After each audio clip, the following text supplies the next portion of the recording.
ছেলেরা নষ্ট হইও না বাপ, পচে যাওয়া জিনিস কেউ গ্রহণ করে না, বখাটেকে দুশ্চরিত্রকে কেউ পছন্দ করে না, লম্পট চরিত্রহীন নারী লুভি জিনা বেবিচার অসভ্যতা মদ জুয়া আসক্ত এমন অপদার্থ জানোয়ারকে কেউ পছন্দ করে না।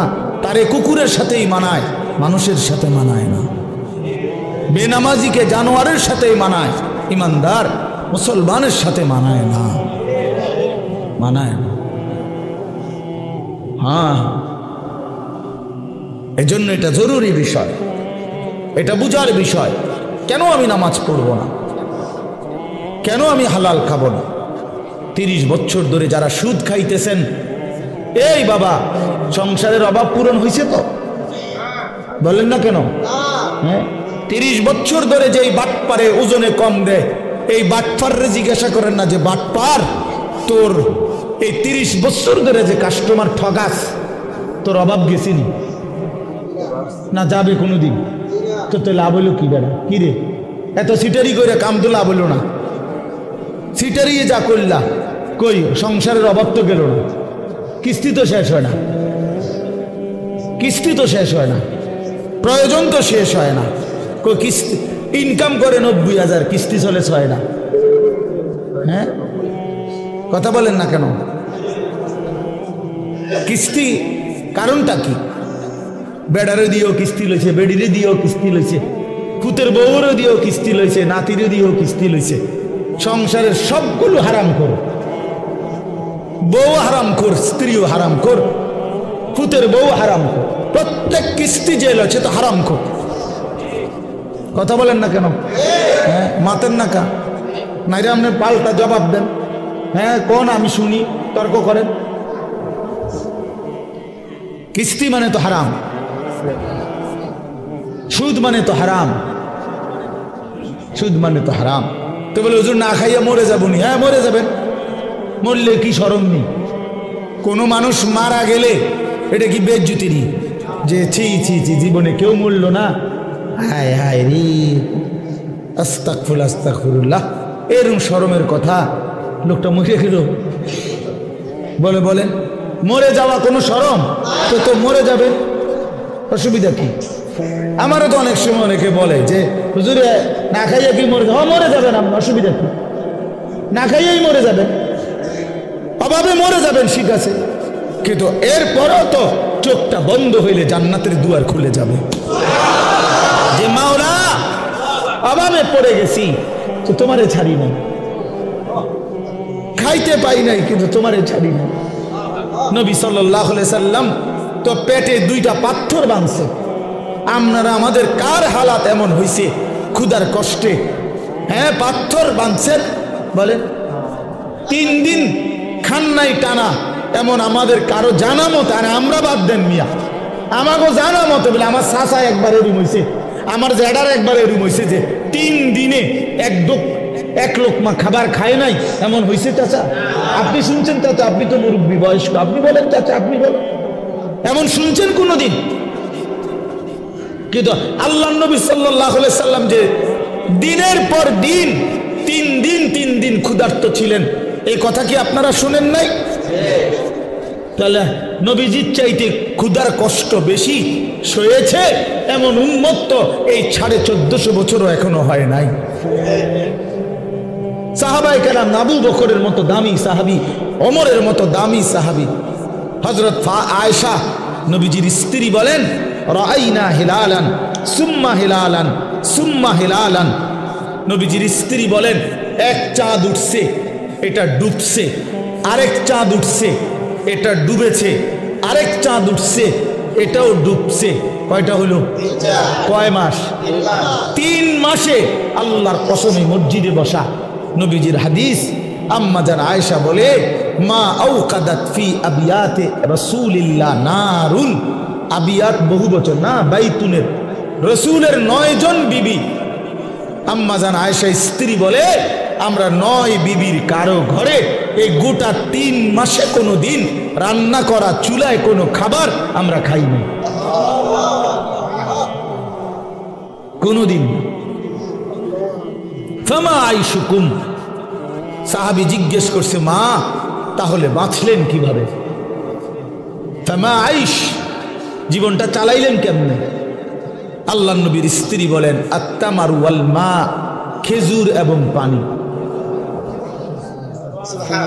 3 মাস খেজুর এবং পানি, সকালেও এটা, দুপুরও এটা, রাতেও এটা, শনিবারও এটা, রবিবারও এটা, সোমবার, মঙ্গলবার, বুধবার, বৃহস্পতিবার, শুক্রবার, প্রতিদিন একই জিনিস। এভাবেই জিন্দিগি পার করছে। পানি, খেজুর, খেজুর, পানি। খেজুরও তো অল্প, 1টা 2টা 8টা। খেজুরের দানা বাইটা পিসাইয়া পাউডার বানায়া সাহাবায়ে কেরাম খেজুরের দানা পানি ভিজায়া ছাতুর মতো বানায়া তারপরেও খাইছে। হ্যাঁ, এই জন্য আমার বাপ, আমি আমাকেও বলছি, আপনাকে শুধু না, আমরা আমাদেরকেও বলি, নিজেকেও বলি, নিজের ঘর পরিবার নিয়েও আলোচনা করি। তাহলে আমরা প্রত্যেকে ইনশাআল্লাহ আমাদের জিম্মাদারি মনে রাখেন।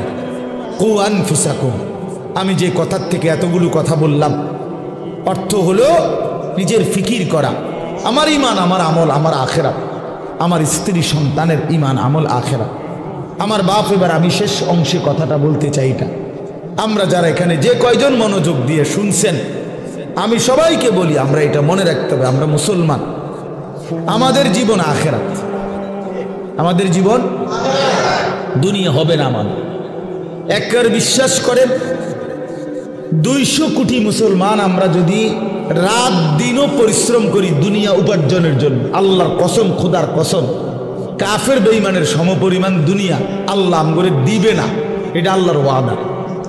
দিত না মানে আমি হেবড়ারে কইলাম শাহাদাত ভাই, আপনি যদি মাথাও ফাড়াই এলাম, আমি টাকা 500 যে চাইছেন আমি দিতাম না বেটা।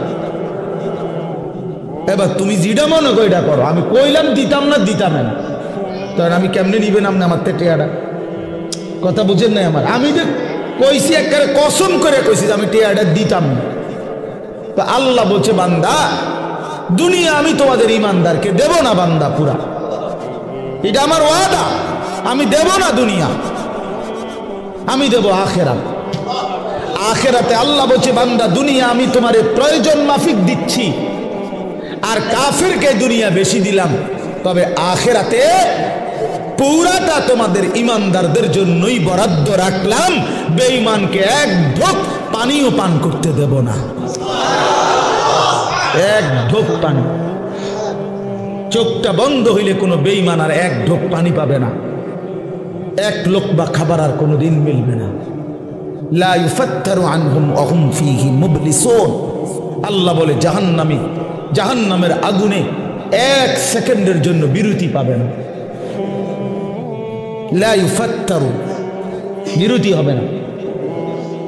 কি ভাই, তাহলে আপনি কি লেগে লাফালাফি করতেছেন? আমরা কেন এরকম পাগল হয়ে গেলাম? পারতেন না তো? দুনিয়া আমরা বেঈমানদের সমপরিমাণ হবে না, এটা আল্লাহর ওয়াদা, আল্লাহর ওয়াদা। তো যার হাতে সব, তিনি বলতেছেন আমি তোমারে দিতাম না, আপনি কীর্তন কারাগারি করেন কেন? এই সাফাসাফিটা করতেছেন, উনি কইলো দিত না, বলেন বলেন।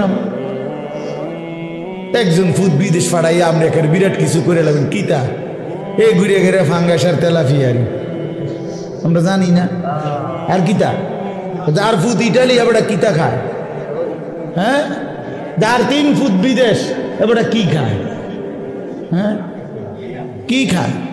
দৈন্যতা করলা, দুন্দুল ফুলকপি আর পাতা কপি, ফার্মের মুরকা আর কক মুরকা, আর কিতা খান আপনি? আপনি কি বাঘের গোস্ত খান নাকি? কা খাইবেন না আপনার ফুড ইটালি? আপনি কি লেগে হুদা মুরগের গোস্ত খাবেন? ওইটি তো আমরা আঙ্গাল কাঙ্গালরাই খাই। আপনি তো প্রতিবেলা সিংহের গোস্ত খাওয়া দরকার, আপনার 3 ফুট বিদেশ। কই দুনিয়া কি ভোগ করছি আমরা? এই সামান্যটুকু দুনিয়া, 3 বেলাও তো আমরা ঠিক মতো সামান্য কুদ্দুর খাবার খাই, এইটুকুর জন্য আখেরাত ছেড়ে দিলেন। একটা অটো ড্রাইভারের সারাদিন ইনকাম কত? সব যাইয়া থুইয়া 300 টাকাও তো থাকে না, এই 300 টাকার জন্য আল্লাহকে ছেড়ে দিলেন। একটা সিএনজি ড্রাইভারের ইনকাম কত? সারাদিনে 700-800 টাকাও তো থাকে না, সব মালিক জমা, গ্যাস, এরপরে রাস্তার যে খরচ, ওই যে জায়গায় জায়গায় টাকা দিতে হয় না, জিবি না কি কয়ডি রে, এই তো এগুলো দিয়া ঠিয়া 700-800 টাকাও তো থাকে না। তো 700-800 টাকার জন্য মহান আল্লাহকে ছেড়ে দিলেন, 5 ওয়াক্ত নামাজ ছেড়ে দিলেন, 300 টাকার জন্য 1 ওয়াক্ত নামাজ পড়তে পারলেন না, 700 টাকা মিলাইতে গিয়ে 1 ওয়াক্ত নামাজ পড়লেন না। হায় হায় নাফরমান, কত বড় নাফরমান। একটা চা দোকানদার, তার ডেইলি ইনকাম কত? 30,000। কথা বলে না? হ্যাঁ, তাহলে বড় জোর 500 টাকা। তো বড় জোর 500 টাকা বেটা নাফরমান, 500 টাকার জন্য আল্লাহকে ছেড়ে দিলি, 1 ওয়াক্ত নামাজও পড়লে না। ছি ছি ছি ছি ছি। তোমরা যুবকরা বলো বাবা, 12,000 টাকার একটা মোবাইলের জন্য আল্লাহকে বাদ দিয়ে দিলা। কিছুক্ষণের এই নারী ছবি, বন্ধুদের এই আড্ডার জন্য এত বড় মহান আল্লাহ যে তোমাকে খাওয়ায়, পড়ায়, লালন পালন করে, তাকে বাদ দিয়ে দিলা বাবা। ইনসাফ না এটা। অতএব আমাদের কথা এটাই, আমাদের জিন্দিগি আখিরাত। আমাদের জীবন কি? আমাদের প্রস্তুতি কিসের জন্যে? আমাদের সারাটা দিন রাত কিসের জন্যে? কোরআন শরীফে আছে, আল্লাহ বলছেন অহুয়াল্লাযী জাআলা আল-লাইলা ওয়ান-নাহারা খিলফাতান লিমান আরাদা আন ইয়াযাক্কারা আও আরাদা শুকুরা। আল্লাহ বলেন, আল্লাহই রাত বানান, দিন বানান, প্রতিদিন এবং রাত এবং দিন এনে থাকেন পর্যায়ক্রমে। খিলফাতান বাই সিরিয়াল, একবার রাত একবার দিন, একবার রাত একবার দিন। কেন বানায়? আল্লাহ নিজে বলতেছেন, আমি রাত এবং দিন বানাই লিমান আরাদা আন ইয়াযাক্কারা, যারা যারা আমি আল্লাহকে স্মরণ করতে চায়, আমার ইবাদত করতে চায়, আমি তাদের জন্য রাত দিন বানাই। হ্যাঁ, আমার বান্দা যদি রাত না হয়, মাগরিব পড়বে কেমনে? আমার বান্দা ঈশার নামাজ পড়বে কেমনে? ফজরের নামাজ পড়বে কেমনে? আমার বান্দা সারা দিনের পরিশ্রমের জন্য বিশ্রাম করবে কেমনে? এই জন্য আমি রাত বানাইলাম। আমি যদি দিন না বানাই, তো আমার বান্দা ফজর পড়বে কেমনে? জোহর পড়বে কেমনে? আসর পড়বে কেমনে? হালাল উপার্জন কেমনে করবে? এই জন্য আমি দিন বানাই। তো আল্লাহ তাআলা বলেন, সেজদার জন্য, আমার হুকুম মানার জন্য আমি রাত বানিয়ে থাকি, দিন বানিয়ে থাকি। কোনো সিটার বাটপার, কোনো মদখোর ঘুষখোর, কোনো নারী লুবি, কোনো মোবাইলের অসভ্য উলঙ্গ ছবি দেখনেওয়ালা নাফরমান, তোদের জন্য, তোদের বেঈমান নাফরমানদের জন্য রাত হয় না, দিন হয় না। রাত দিন হয় ইমানদারের সেজদার জন্য। এই জন্য বাটপার সিটারগুলো, লম্পট দুশ্চরিত্রগুলো, সুদখোর হারামখোরগুলো এই নামাজি ইমানদার বান্দাদের উসিলায় বাকিগুলা বাদ খায়। এদের বরকত, এদের বরকত। এই সিটার বাটপার চলে এদের উসিলা, নাইলে এগরে খাওয়াইল না। যদি সেজদাওয়ালা না থাকতো, যদি ইমানওয়ালা না থাকতো, আলেম ইলম না থাকতো, যদি উলামায়ে কেরাম জমিনে না থাকতো, যদি আল্লাহর কোরআন পড়নেওয়ালা কেউ না হতো, আল্লাহর জিকির যদি উচ্চারিত না হতো, তাহলে কোনো নাফরমান বেঈমানের জন্য আল্লাহ পাক রাতও বানাইতেন না, দিনও বানাইতেন না। আল্লাহ আমাদেরকে বুঝ দান করেন। অতএব এখন শেষ কথা হলো, আমরা যদি বুঝে থাকি এই কথাটা যে আমাদের মূলত জীবন আখেরাত, আমাদের প্রস্তুতি আখেরাত, আমাদের রাত আখেরাতের জন্য, আমাদের দিন আখেরাতের জন্য, আমাদের যৌবন আখেরাতের জন্য, কিশোর তোমার কৈশোর আখেরাতের জন্য, বয়স্ক বাবা আল্লাহ আপনাকে একটু হায়াত বেশি দিছে আখেরাতের জন্য, বিড়ি খাওয়ার জন্য না, চা দোয়ানে গপ মারার জন্য না, সারাদিন একটার পর একটা পান খাওয়ার জন্য না। আখেরাত আপনাকে দিছেন আল্লাহ তাআলা, জীবন হায়াত আখেরাতের জন্য। এই আখেরাত কামাই করার, পরকালের পাথেয়, পরকালের পুঁজি, কবর হাসর আখেরাতের পুঁজি সংগ্রহের একটা শ্রেষ্ঠতম মাস, একটা বড় সিজন, একটা বড় মৌসুম, এটা হলো মাহে রমজান। এই কথাটা আমি বলতে চাই। সিজন বুঝতে হয়। বুদ্ধিমান ব্যবসায়ী, হ্যাঁ বুদ্ধিমান কৃষক জমিনে ফসল করবার আগে সিজন চিনে যে এখন কোনটা লাগাইতে হবে। কথা বুঝছেন নি? সিজন হইলো আলুর, আপনি লাগাইছেন টমেটো, তাহলে হইতো না। সিজন চিনতে হবে। কোন সময় কোন তরকারির মৌসুম, কোন সময় কোন ফসলের মৌসুম। ব্যবসায়ীও সিজন বোঝে। হ্যাঁ, এখন রোজা, আপনি উঠেছেন গরু ছাগল, না আপনি কাপড়ে না উঠেছেন। কথার কথা, একটা সিজন। মানুষ কি ধরে? সিজন ধরে, যে ভাই এখন আমাকে ব্যবসার সিজন, এই 1 মাস সিজন। তাহলে মৌসুম চিনে। আমরাও ওয়াজরা বলি যে শীতকালে আমগো ওয়াজের মৌসুম, ওয়াজের সিজন আমগো, মানে এই সময় ওয়াজ বেশি। ঠিক না কথা? প্রত্যেকেই মৌসুম চিনে, সিজন চিনে। তো আল্লাহ তাআলা বলছে, বান্দা আখিরাত কামাই করার, জান্নাত কামাই করার সবচেয়ে বড় সিজন, মৌসুম মাহে রমজান।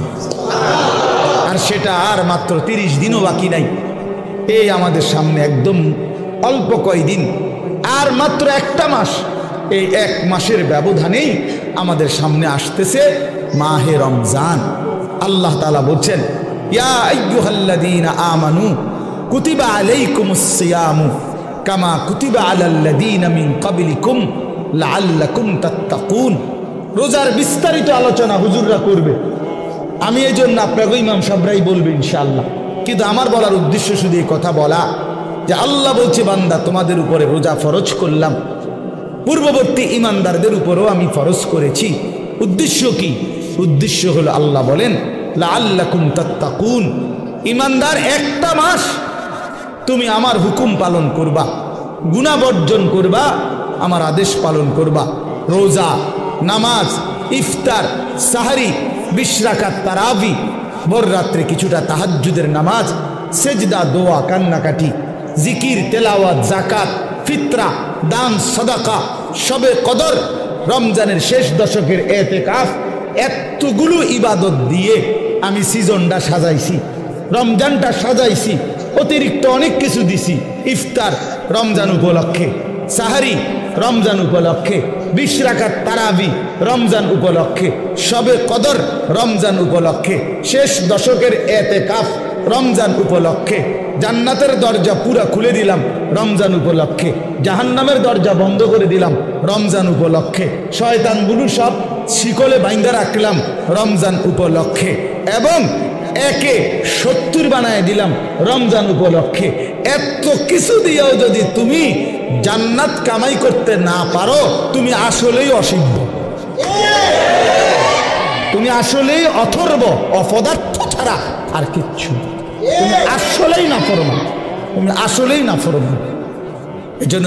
এই জন্য নবীজি বলছে, যে মুসলমান রমজান পেয়েও কি করতে পারে নাই, গুনাহ মাফ করতে পারে নাই, আখিরাত কামাই করতে পারে নাই, তো জিবরাইল আইসা নবীজিরে বলছে, ইয়া রাসূলুল্লাহ, এমন নাফরমানের উপরে আল্লাহর লানত, আমি জিবরাইলেরও লানত।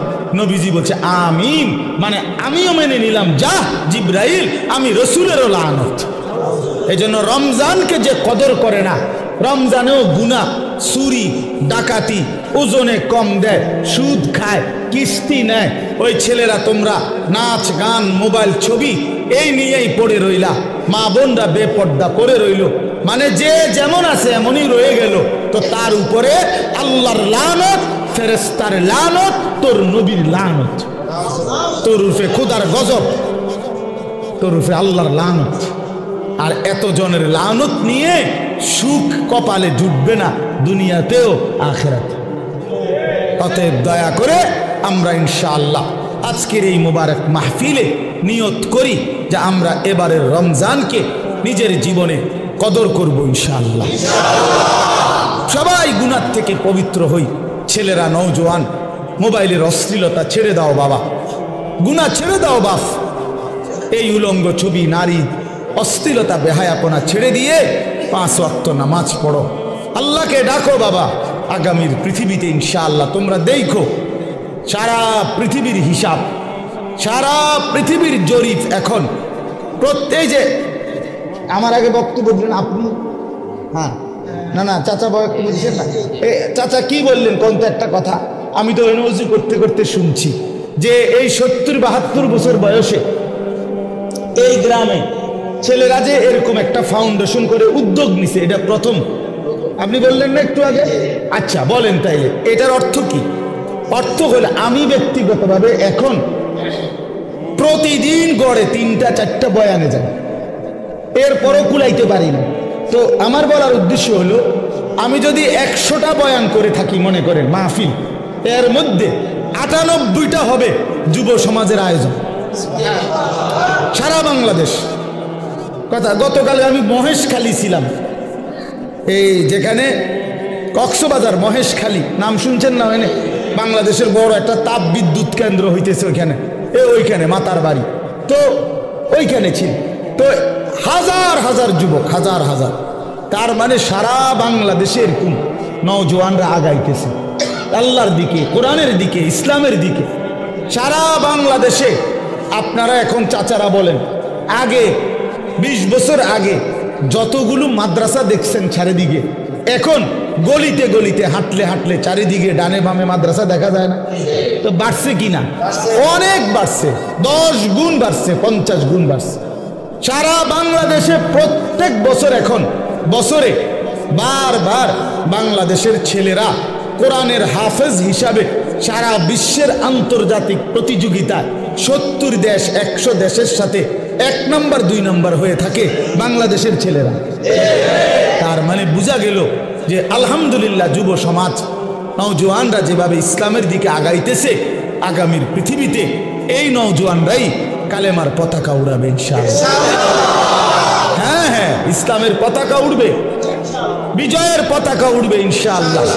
তখন তোমরা যেই ছেলেরা নামাজি হবা, চরিত্রবান হবা, ইনশাআল্লাহ মনে রাখো তোমাদের হাতেই ইমানের পতাকা উড়বে। কোন বাটপার, নারী লুবি, চরিত্রহীন, লম্পট, বেনামাজি, অসভ্য তোমারে দিয়া মনে করো আগামীর পৃথিবীর কোনো কাজ হবে না, কেউ তোমারে নিবে না। আমি বলবো, এই জন্য চরিত্র হেফাজত করো, আখলাক হেফাজত করো। আমি দোয়া করলাম, এবং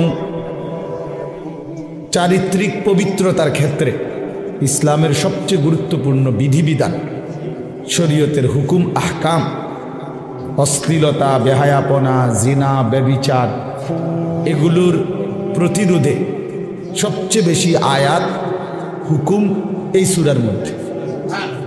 এই সূরা নারীর চরিত্র হেফাজত করে, সমাজের মধ্যেও অশ্লীলতা, বেহায়াপনা প্রতিরোধে কার্যকর ভূমিকা রাখবে। এজন্য এই সূরা, যেহেতু আলহামদুলিল্লাহ নাম এটাই দেওয়া হইল, এই জন্য আমি এটা পরামর্শ দিলাম। আল্লাহ তাআলা তৌফিক দান করেন। বাংলা অনুবাদের জন্য সবচেয়ে সুন্দর হলো তাফসিরে তাওজিহুল কোরআন, একটা তাফসির আছে 3 খণ্ডে, ঢাকা মাকতাবাতুল আশরাফ থেকে প্রকাশিত। ওইখান থেকে অনুবাদটা দিবেন, সংগ্রহ করায় দিয়েন আপনি, ওই খণ্ড একটা কিনে দিয়ে নগরে।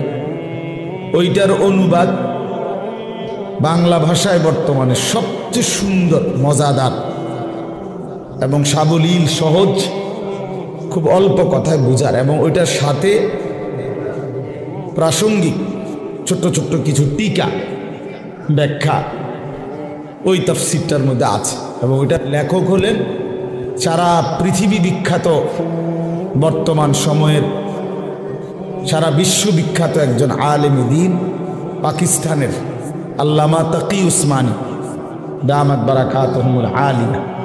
উনি জগৎ বিখ্যাত আলেম, ওনার লিখিত। আল্লাহ তাআলা আমাদেরকে তৌফিক দান করেন।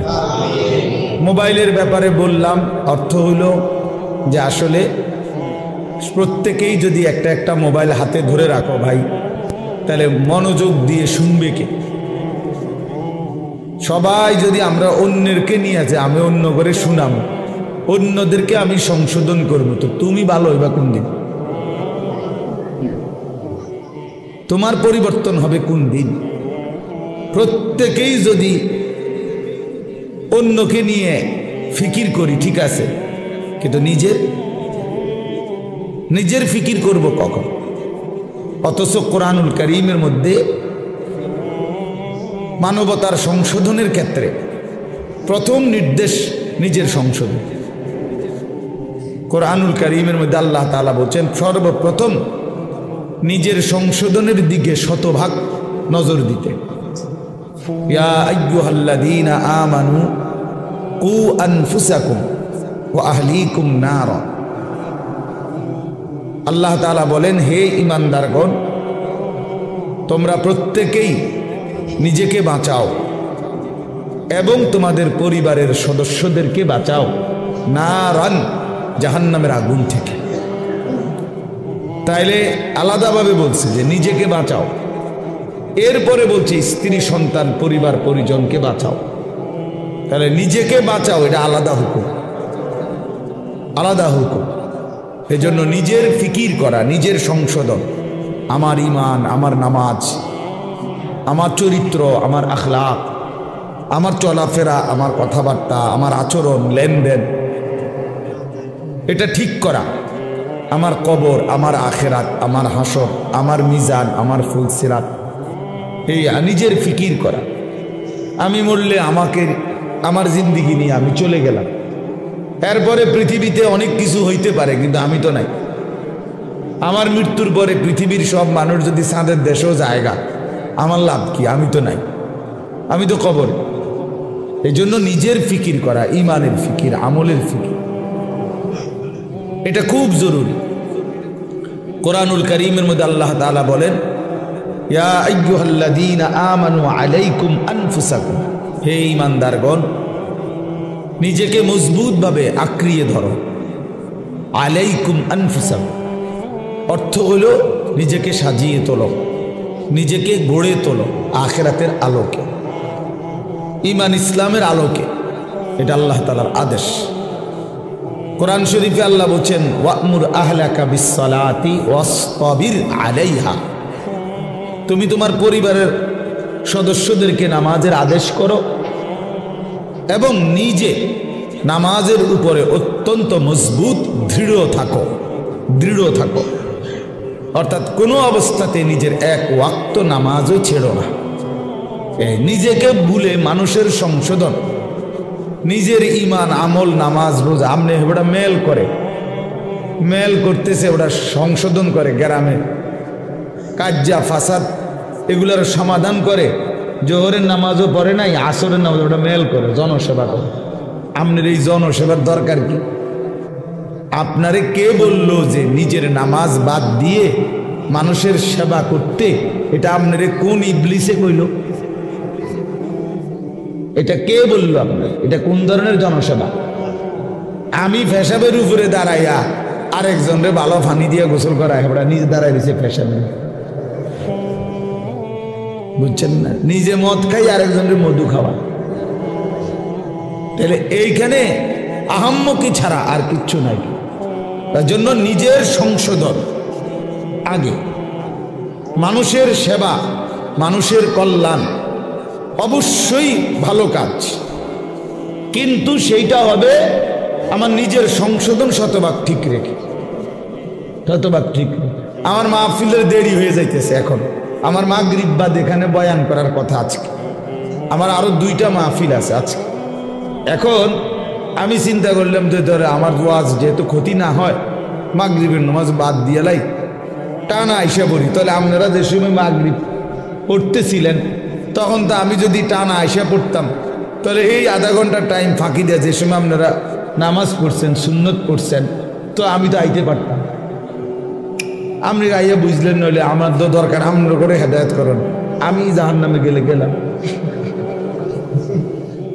ঠিক না? এটাই তো বুদ্ধিমানের কথা নাকি না? আমি ঠিক এই সাফিতলা বা জামাত নামাজ পড়ে তারপরে আসছি, কথা বুঝছেন কিন্তু? এই তাহলে এটা হলো বুঝের হিসাব যে আমার নামাজ বাদ দিয়ে বুঝি আমি আপনার মাহফিল ধরতে যাবো কেন? কেন 10 মিনিট দেরি হলে কি হবে? আধা ঘন্টা দেরি হয়েছে, 1 পিস হয়েছে, খালাস। এই জন্য বললাম নিজের সংশোধনের ফিকির কিশোর, নওজোয়ান, বয়স্ক সবার মধ্যে বাবা এটা দরকার। এই জন্য আমরা যে মোবাইল সবাই মিলে ব্যস্ত, অন্যকে শোনাবো, অন্যকে দেখাবো, তো নিজের পরিবর্তন হবে কখন? এই জন্য এতে নিজের পরিবর্তন হয় না। মোবাইল হাতে ধরে রাখলে মনোযোগ হয় না, দিল জমে না, কথার মধ্যে আগ্রহ তৈরি হয় না, নিজের অন্তরে কোনো বিবেচনা, বিবেক, দিল জাগে না, প্রেরণা আসে না। এক তো হইলো হুজুর আসছে, ওনারে চিনি, এক ওনা এখন অনেক লোকে হয়তো ওনার বয়ান শুনে আমিও আসছি, হ্যাঁ, উড়াউড়ি করে দৌড়াদৌড়ি করে দফাদফি করে আসলাম, দেখলাম, হুর হুর করে আবার চলে গেলাম, খালাস। তো এটা তো কোনো জিন্দিগি না বাপ। এই জনপ্রিয়তা দিয়েই হবে কি, আর এই আসা যাওয়ার দ্বারা হবে কি? মানুষ জমলো 10 লাখ, মানুষ জমলো 10,000, কিন্তু যার মতো, আমি আমার মতো, উনি ওনার মতো, প্রত্যেকেই আগের মতো। তো লাভ হইল কি? বললো কারে, শুনলো কারে, আয়োজন করলো কার জন্য? তাই ইনসাফের কথা বলেন। যিনি বিড়ি খায় উনি বিড়িয়ে খায়, যিনি সুদ খায় উনি সুদে খায়, যিনি মিথ্যা বলে তিনি মিথ্যাই বলে, যিনি কথায় কথায় গালি দেয় তো আপনি গালিই দিচ্ছেন, যার দোকানে টেলিভিশন, চা দোকানে নাচ গান চলে তো চলতেই আছে, যার ঘরে পর্দা পুশিদা নাই, বউ বাচ্চার, স্ত্রী কন্যার, তো সেইভাবেই চলতেছে। যার ছেলে নামাজ পড়ে না তো পড়েই না, যার মেয়ে পর্দা করে না তো করেই না। তো এই ইমাম সাহেবদের এই প্রতি সপ্তাহ বয়ান তাহলে কার জন্য, কাকে করে এগুলো? এই কোরআন আল্লাহ তাআলা তাইলে কার জন্য নাজিল করলেন? চাঁদের দেশের মানুষের জন্য? তাইলে রাসূলুল্লাহ সাল্লাল্লাহু আলাইহি ওয়াসাল্লামের 23 বছরের মেহনত কার জন্য? তাই কাকে তিনি, কার জন্য তিনি এই কাঁদলেন, এই চোখের পানি ফেললেন, তায়েফের এত রক্ত ঝরাইলেন, পেটে 2টা পাথর বাঁধলেন ক্ষুধার কষ্টে, ঘরের চুলায় 3 মাস, নবীজির স্ত্রীরা বলছে টানা 3 মাসও গেছে, কোনো দিন 3 মাসে ঘরের চুলায় রান্না করা কোনো খাবার খাই নাই আমরা। তো এইভাবে রাত দিন ক্ষুধার্ত, রক্তাক্ত, চোখের পানি, এইভাবে নবীজি কষ্ট দিবানিশি করে, মাকসাদ, উদ্দেশ্য কি ছিল? তাইলে নবীজির নাম ব্যবহার করে আমরা কিছু জিলাপি খাবো, খিচুড়ি খাবো, বিরিয়ানি খাবো, খালাস। এই তো 23 বছর নবীজির মেহনতের খোলাসা, মানে লক্ষ্য উদ্দেশ্য, ঠিক না? তাইলে ইনসাফ কি বলে, বিবেক কি বলে? এই জন্য প্রিয় বাপ, প্রিয় ভাই, এটা জরুরি বিষয়। নিজের পরিবর্তন, নিজের সংশোধন, নিজের ফিকির খুব জরুরি, খুব জরুরি। মানুষের কল্যাণ এটা উত্তম, কিন্তু নিজেকে বাদ দিয়ে না, নিজেকে ভুলে না, নিজেকে ছেড়ে দিয়ে না। এই সুন্দর ফাউন্ডেশন আমাদের যেই কোনো পরামর্শ দরকার, শুধু ঘন ঘন মাহফিল না চাইলে, আমার মাদ্রাসায় যাইবা অসুবিধা নাই, প্রতি মাসের 2য় শনিবার আমাদের মাদ্রাসায় মাসিক ইসলাহি মাহফিল হয়। এই যে ফেব্রুয়ারি মাসের 8 তারিখ 2য় শনিবার হবে ইনশাআল্লাহ। আপনারা নওজোয়ানরা, ছেলেরা তোমরা যাইও, বয়ান শুনতে যাও, দেখা হোক, কোনো পরামর্শ দরকার হইলে আমরা পরামর্শ দেব ইনশাআল্লাহ। কিন্তু ইনশাআল্লাহ আমার আশা এটা, আমরা বিশ্বাস করি আগামীর পৃথিবী যুবকরাই, নওজোয়ানরাই কালেমার পতাকা উড়াবে ইনশাআল্লাহ।